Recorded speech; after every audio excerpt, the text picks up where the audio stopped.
അദ്ദേഹത്തിന് ഒരു കൈയ്യടി കൊടുക്കാം. ഒരുപാട് സ്ട്രഗിളിലൂടെ കടന്നിട്ടാണ് ഇപ്പോ ഈ സിനിമ റിലീസിന് ഒരുങ്ങിയിട്ടുള്ളത്. അപ്പൊ സിനിമയുടെ കഥ പറയുന്നതാണ് ഈ സിനിമ. അതിന്റെ വിശേഷങ്ങളൊക്കെ അവർ പങ്കുവെക്കും. തീർച്ചയായിട്ടും നിങ്ങൾ അതിന്റെ ഇന്ററാക്ട് ചെയ്യുമ്പോൾ അത്തരത്തിലുള്ള ക്വസ്റ്റ്യൻസ് ഒക്കെ ചോദിക്കാം. ഇതിന്റെ ആക്ടേഴ്സ് ഒക്കെ ഇവിടെ ഉണ്ട്, ടെക്നീഷ്യൻസ് ഒക്കെ ഉണ്ട്. അപ്പൊ നമ്മുടെ ഒരു സ്കൂളിൽ വന്നിട്ട് അവര് വിശേഷങ്ങൾ പങ്കുവെക്കുകയാണ്. അപ്പൊ നിങ്ങൾ തീർച്ചയായിട്ടും അതിനെ നല്ല രീതിയിൽ ഇന്ററാക്ട് ചെയ്ത് നമുക്കൊരു പ്രോഗ്രാം വളരെ സക്സസ്ഫുൾ ആക്കി മാറ്റുക. Okay, thanks. കയ്യടിയൊക്കെ അടിപൊളിയായിരുന്നു, മനസ്സ് നിറഞ്ഞു. പാട്ട് ഇഷ്ടമായ എല്ലാവർക്കും? അതിന്റെ ലിറിക്സും ഞാൻ തന്നെയായിരുന്നു.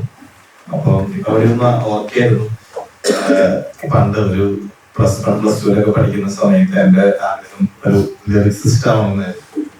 അപ്പൊ അന്ന് അത്രയൊക്കെയുള്ള ആഗ്രഹം. അത് നടന്നില്ല. അപ്പൊ കുറച്ചാൾ നമ്മൾ നോക്കുമ്പോൾ അതിന്റെ സങ്കടമൊക്കെ ഉണ്ടായിരുന്നു. പിന്നീട് നമ്മളൊരു സിനിമ ചെയ്യുന്നു, കഥ എഴുതുന്നു, തിരക്കഥ എഴുതുന്നു, സംവിധാനം ചെയ്യുന്നു. എന്നിട്ട് പിന്നെ ഞാനൊരു ലിറിക്സ് എഴുതാം എന്നുള്ളൊരു മോഡിലേക്ക് ആയി. അപ്പൊ ആ കുഞ്ഞാഗ്രഹമാണെങ്കിലും പിന്നീട് അങ്ങനെ സാധിച്ചപ്പോ വലിയ സന്തോഷം. അതിന് ചോദിക്കാനൊക്കെ ഉണ്ടെങ്കിൽ നിങ്ങൾക്ക് ചോദിക്കാട്ടോ. ഇത് നിങ്ങളായിട്ട് ഒത്തിരി കണക്ട് ആവുന്ന ഒരു സിനിമയാണ്. ഒരു സിനിമയൊക്കെ ചെയ്യണമെന്ന് ഏറെ ആഗ്രഹിച്ചു നടക്കുന്ന റൊണാൾഡോ എന്ന് പറയുന്ന ഒരു ചെറുപ്പക്കാരന്റെ കഥ. അവൻ കാണുന്ന, അവൻ ചെയ്യുന്ന കഥകളിൽ കൂടിയൊക്കെയാണ് ഈ സിനിമ മുമ്പോട്ട് പോകുന്നത്. വേറെ നിങ്ങൾക്ക് ഒരു കണക്ഷൻ കിട്ടുന്ന ഒരു സിനിമ തന്നെയായിരിക്കും. നിങ്ങൾക്ക് എന്നല്ല, എന്തെങ്കിലുമൊക്കെ ഒരു പാഷനുള്ള, അത് അച്ചീവ് ചെയ്യണം, നമ്മളൊന്നും പിടിച്ചുകൊണ്ടുപോയി എത്തിക്കാനും ആരുമില്ല, ഗോഡ് ഫാദേഴ്സ് ഒന്നുമില്ല എന്നൊക്കെ വിചാരിക്കുന്ന ആളുകൾക്കൊക്കെ ഒത്തിരി കണക്ട് ചെയ്യാൻ പറ്റുന്ന ഒരു സിനിമയായിരിക്കും ഒരു റൊണാൾഡോ ചിത്രം. അത് അയാളുടെ സ്വപ്നമാണ്. ഈ ഒരു റൊണാൾഡോ ചിത്രം എന്ന വാക്ക് റൊണാൾഡോ എന്ന് പറയുന്ന ഒരു ആളുടെ സ്വപ്നമാണ്.